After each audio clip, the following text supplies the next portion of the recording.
Ça, c'est la première victoire de Max Verstappen en F1. Et il y a beaucoup de choses à raconter sur cette première victoire. Déjà parce que c'était la première course de Max dans un top team, et qu'il l'a gagnée, ce qui l'a fait rentrer définitivement dans l'histoire à ce moment-là. Mais aussi par la manière dont ça s'est fait. C'était il y a bientôt 8 ans quand même, et sans doute qu'il y a tout un tas de gens qui suivent la F1 aujourd'hui, qui n'ont pas vécu ce moment, ou qui s'en souviennent pas. Donc ça va être l'occasion un petit peu de revenir sur cette période. Donc, reposons le contexte.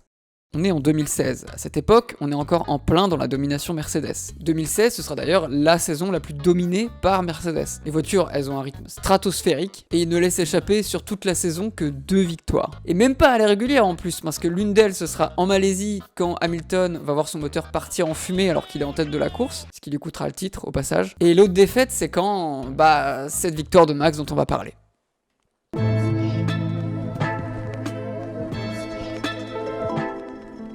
Donc chez Mercedes, la voiture elle est exceptionnelle, mais le duo de pilotes, il l'est aussi. Ils alignent Lewis Hamilton et Nico Rosberg. Si vous regardez la F1 que depuis récemment, vous connaissez peut-être pas Nico Rosberg, mais c'était un mec qui avait quand même pas mal de talent. Il a été un petit peu malmené par Hamilton quand il était avec lui, ce qui lui a donné une image de pilote un petit peu moyen, voilà, chez certains. Mais en même temps, c'est Hamilton, c'est un peu normal. Et il a quand même fait une très belle carrière. Il a eu un titre quand même, et il a fait plein de belles courses. En tout cas, il a jamais été très très loin d'Hamilton en performance, et ça, c'est déjà pas mal. Le problème, c'est qu'avoir 2 pilotes aussi bons dans une même équipe, avec une voiture dominante comme ça, c'est qu'évidemment, les deux, ils vont avoir envie d'aller chercher le titre. Donc même si Mercedes était devant et dominait tout, c'était la grosse bagarre. Et derrière Mercedes, il y avait les autres. Enfin, surtout Ferrari et Red Bull, parce que les autres étaient encore plus derrière. Mais au début de la saison, Max, il n'était pas encore chez Red Bull. Il pilotait pour Toro Rosso, la petite sœur de Red Bull, qui est maintenant aujourd'hui l'équipe Alpha Tauri.